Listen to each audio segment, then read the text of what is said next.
이 시간 증거할 말씀의 제목은 형제를 비판하지 말라, 세 번째 시간입니다.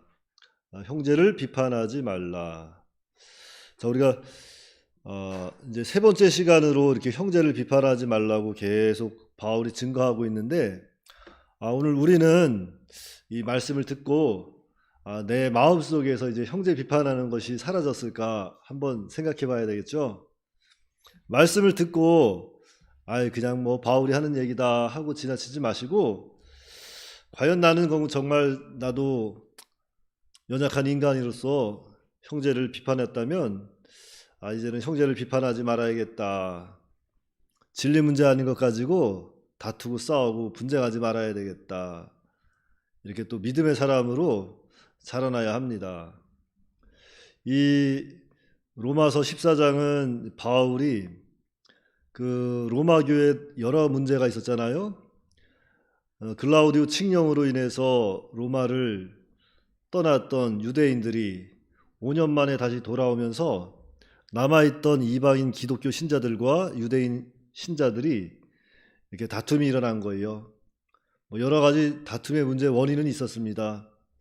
어떤 율법 문제라든지 또는 제사 문제, 이런 음식 문제, 이러한 여러 가지 문제들로 인해서 이렇게 다툼이 있었는데, 이 소식을 듣고 바울이 고린도에서 로마에 편지를 써서 형제를 비판하지 말아라. 진리 문제 아닌 것 가지고 서로 교회 안에서 다투고 싸우는 것은 옳지 않다.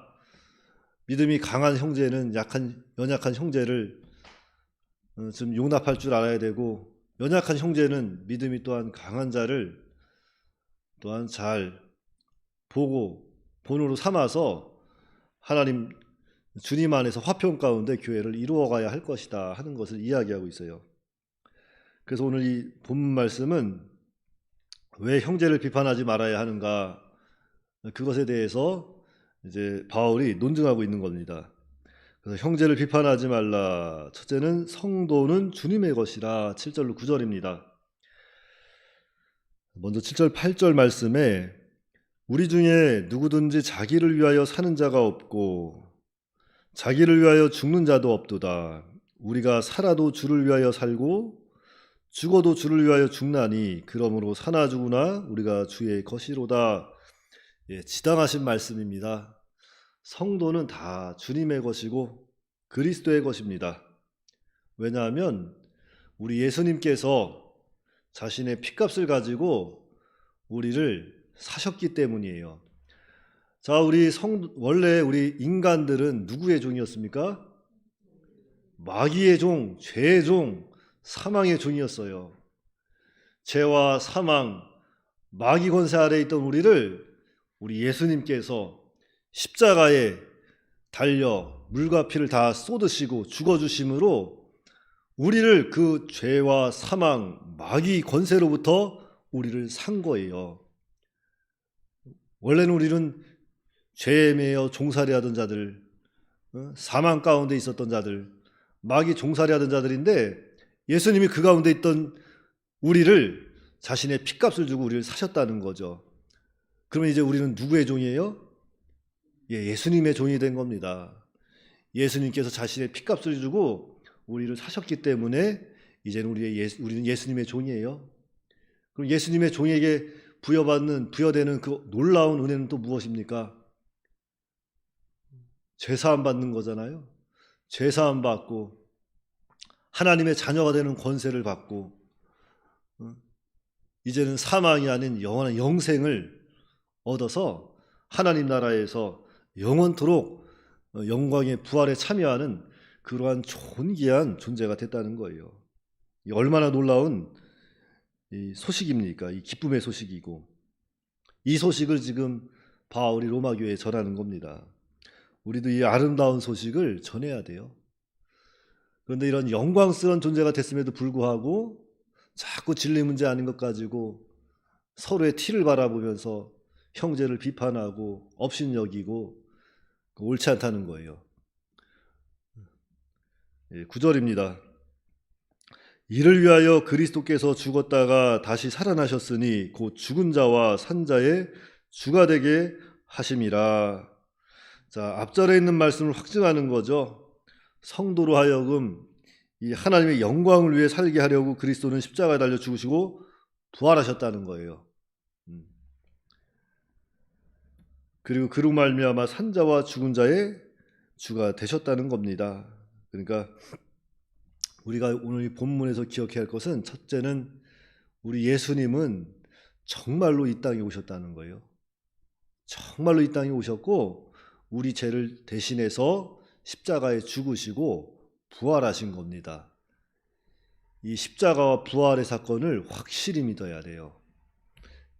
이제 믿는 자는 이제 어떻게 살아야 돼요? 구원받은 백성으로서 하나님 은혜에 감사하고 이제는 하나님의 영광을 위해서 우리가 사나 죽으나 주의 것으로서 살아가는 거예요. 그게 참 하나님의 복받은 하나님의 백성된 삶입니다. 자, 두 번째는 하나님의 심판대 앞에 서리라. 10절 12절 말씀입니다.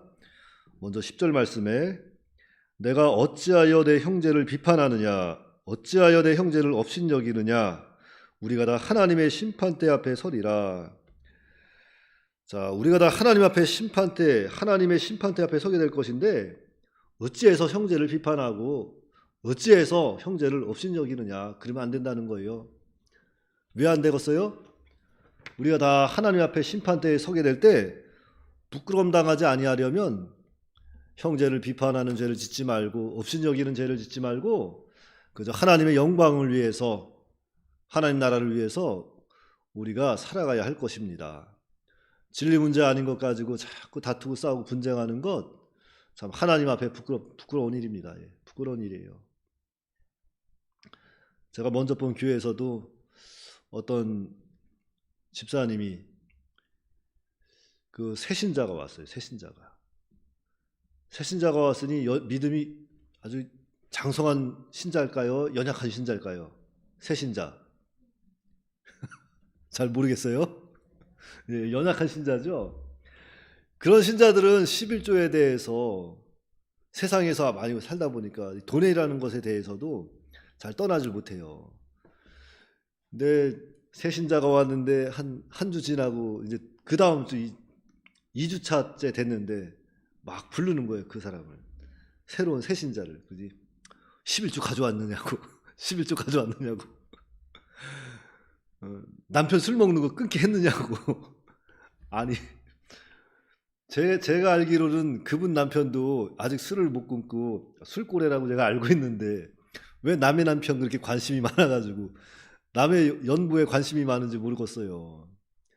그런 건 목사님 설교에 딱 맡겨놓고 우리는 그저 하나님 앞에 기도하면서 그 신자가 어떻게 해서든지 주님 안에서 우리 교회의 일원이 될 수 있도록 용납하는 마음을 가지고 자라날 때까지 기다려야 되는데, 왜 전도 안 나오냐, 왜 11조 안 하냐, 왜 감사한구만 하냐, 왜 남편은 안 데리고 나오느냐, 한 3주인가 4주째 그렇게 계속하니까 그분이 교회를 떠났어요. 새신자 오자마자.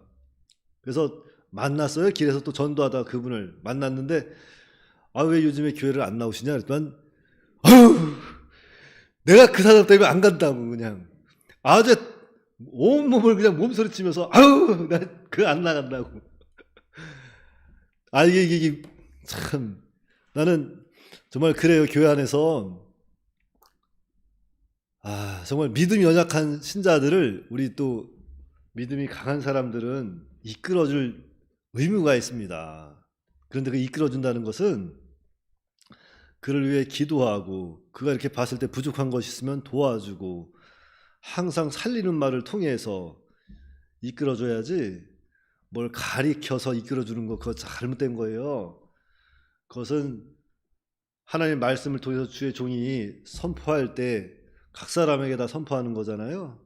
받아들일 만한 믿음이 있으면 받아들이는 것이고 아직 받지 못할 믿음이 있으면, 연약한 믿음은 받지 못하는 거예요.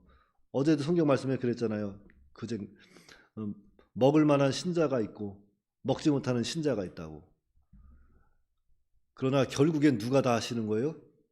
다 하나님이 때가 있다는 거죠. 그 사람을 어떻게 만들어서 그 때까지 인도하시는 건데 자꾸 내가 어떻게 한번 해보려고, 내가 좀 내 눈에 조금 거슬른다고 남의 몸에 묻은 그냥 티는 자꾸 보면서 자기 눈 안에 있는 들보를 못 보는 거죠. 우리는 그러한 같은 실수를 범하면 안 돼요. 연약한 신자를 항상 위해서 기도해주고 세워주고 이끌어주고, 그러한 정말 성숙한 그리스도인이 되어야 한다는 거죠. 자, 11, 12절 말씀입니다. 기록되었으되 주께서 이르시되 내가 살았노니 모든 무릎이 내게 꿇을 것이요 모든 혀가 하나님께 자백하리라 하였느니라. 이러므로 우리 각 사람이 자기 일을 하나님께 직고하리라. 자, 여기서 직고하리라 그랬잖아요. 자, 이것은 이렇게 장부에 적힌 대로 그대로 세밀하게 보고하다, 계산하다, 그러는 뜻이에요. 그러니까 여기서 직고한다는 것, 하나님 앞에 직고한다는 것은 하나님의 그 철저한 심판을 가리키는 겁니다. 그런데 여기서 우리가 정말 중요한 것이 있어요. 우리가 정말 여기서 깨달아야 할 것은, 자, 성도는 불신자처럼 구원이냐 멸망이냐 이런 심판을 받는 것이 아닙니다. 멸망의 심판은 불신자가 받는 거예요. 예수 믿지 않는 사람이 멸망의 심판을 받는 겁니다. 자, 그럼 우리 성도들은 어떻게 될까요? 성도들 역시 한 사람도 예외 없이 하나님 앞에 서게 돼요. 그리고 자기가 한 모든 일에 대해서 하나님께 직고합니다. 그런데 정말 놀라운 사실은 예수 그리스도의 속죄로 말미암아 성도는 하나님 앞에 죄가 가려지는 거예요. 죄가 가려지고 심판을 면하고 이 땅에 살면서 믿고 순종한 만큼 하늘나라 가서 상급을 누리게 된다는 거죠. 얼마나 놀라운 사실입니까? 이게 신자와 불신자의 차이예요. 그래서 하늘나라 가면 큰 자가 있고 작은 자가 있는 겁니다. 하늘나라 가면 정말 이 땅에서 믿고 순종한 만큼 해의 영광이 다르고 달의 영광이 다르고 별의 영광이 다르고 별과 별들의 영광이 다르다고 했습니다. 그러니까 죽은 자의 부활도 이와 같다. 고린도전서 15장 41절 42절에 이렇게 증거하고 있죠. 그러니까 이것이 바로 성도의 영광스러운 부활이에요. 우리는 이 땅에 살면서 여전히 죄인이고 하나님 앞에 부끄러운 존재들을 드리라고 이렇게 생각할 수 있습니다. 왜냐하면 우리는 다 죄를 짓고 사니까 늘 부끄럽고 연약해요. 그렇지만 불신자의 부활과 성도의 부활은 이렇게 다른 거예요. 그래서 우리는 늘 양심을 따라서 성경 말씀을 따라서 어찌하든지 하나님의 영광을 위해서 살려고 애를 써야 됩니다. 그리할 때 하나님이 기뻐하시고 그러한 모습을 통해서 많은 사람이 또 유익을 얻을 수 있는 거죠. 자, 그러므로 형제를 비판하지 말라. 각 사람은 다 하나님 앞에 서게 됩니다. 그때 부끄럼 당하지 아니하려면 우리는 형제를 비판하지 말고 업신여기지 말고 그저 영광스러운 부활을 바라보고 우리는 하나님을 전적으로 신뢰하고 그분의 말씀을 믿고 순종하는, 그래서 하나님의 영광을 위해서 살아가는 그러한 믿음의 사람들이, 성숙한 그리스도인들이 다 되어야겠습니다. 기도하겠습니다. 사랑과 은혜가 풍성하신 아버지 하나님, 은혜를 감사합니다. 형제를 비판하지 말라.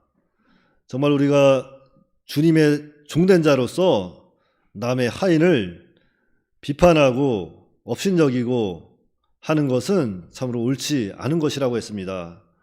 우리는 다 주님이 자신의 피값으로 사셔서 이제 우리 성도는 다 주님의 종인데, 다 주님의 종으로서 이제는 주님을 좀 더 사랑하고 형제를 사랑해야지, 우리가 형제를 사랑하지 아니하고 진리 문제 아닌 것 가지고 자꾸 싸우고 다투고 하는 것은 하나님 앞에 옳지 않다고 하였사오니, 우리는 좀 더 믿음이 강한 자는 믿음이 연약한 자를 용납해주고, 또한 믿음이 연약한 자는 믿음의 강한 사람의 삶을 보고 본을 보고 뒤따라가는, 그래서 하나님께 영광을 돌리고 또 또 화평 가운데 하나님의 나라를 이루어가는 그런 믿음의 삶이 펼쳐질 수 있도록 인도하여 주시옵소서.